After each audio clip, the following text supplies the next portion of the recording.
अस्सलाम वालेकुम प्यारे बच्चों, आज हम आपको एक जंगल की कहानी सुनाएंगे।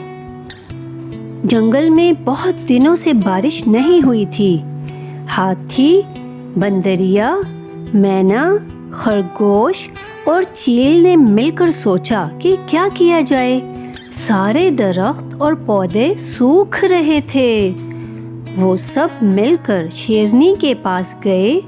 उनकी बात सुनकर शेरनी भी घबरा गई। बैल ने कहा कि सब मिलकर दुआ करते हैं। सब ने मिलकर दुआ की। अचानक बादल गरजे और बारिश बरसने लगी। प्यारे बच्चों, आपको ये कहानी कैसी लगी? अच्छी लगी, बहुत अच्छी लगी। अच्छा, तो अब मैं आपसे कुछ सवालात पूछूं?